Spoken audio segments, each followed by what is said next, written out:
There are you are active on LinkedIn. A lot of us here are active on LinkedIn. We know what the testing world is doing. There are majority of testers who are still off social media. They are not on LinkedIn. They are not. They don't have access to communities. They don't have access to thought leaders like you. According to you, who are these people? What stage they are in currently? As technically none of us have access to them through any medium. They are far from debate and knowledge on of LinkedIn.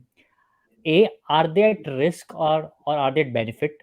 Sometimes being away from noise is also beneficial, right? First, are they at risk or are they at benefit? And if they are at risk, how do we mitigate their risk if we want to mitigate their risk? Okay. That's the question. I think the role of social media is overplayed, including LinkedIn. That as if you go to LinkedIn and that is the source of information.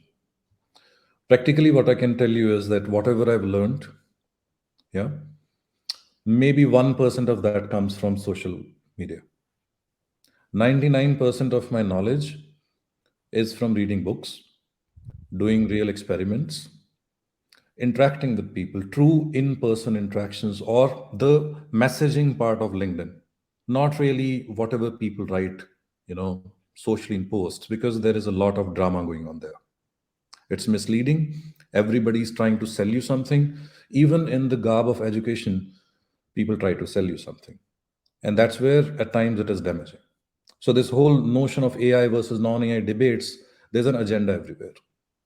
So, from that perspective, actually, we need to be careful on LinkedIn. Yeah, that's what I'm. Very careful. Very, very careful because I call these hypnotic suggestions that there are many damaging, posts and those things. They look very innocent. They're not. They're not. Yeah. So people who are not on LinkedIn, I see a comment also, and then you took it back saying, just kidding. I think you're right that many of the good testers I meet, they're not on LinkedIn. They don't have time for LinkedIn. They're doing work.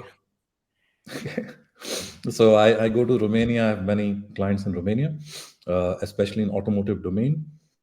You go to their profile, they have not. There's nothing in their profile. Also, it's just name and something, and they are dealing with such good technologies in terms of testing automotive. They're door handles, access systems, or sensors in cars. That's what they're testing, and they are not they don't project it as if they're dealing with a great technology, they're great or something. When I reach them, they show that they don't know about testing. Okay.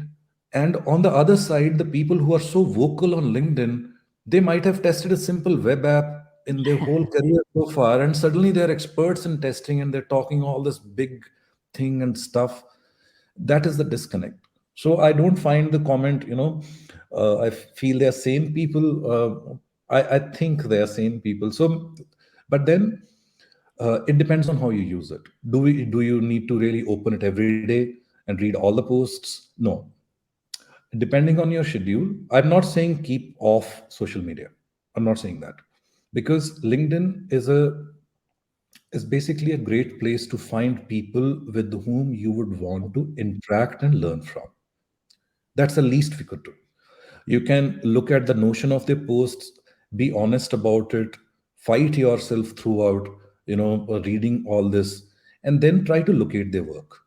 Because all those authors of great books I've read, they are on LinkedIn. Yeah. So you can ask specific questions, you can seek help. That way, it is a great platform. But in terms of content consumption, it is overrated. Books, specific books on subjects by authors out there, or courses which they do professionally, or even on YouTube, they are better sources of information.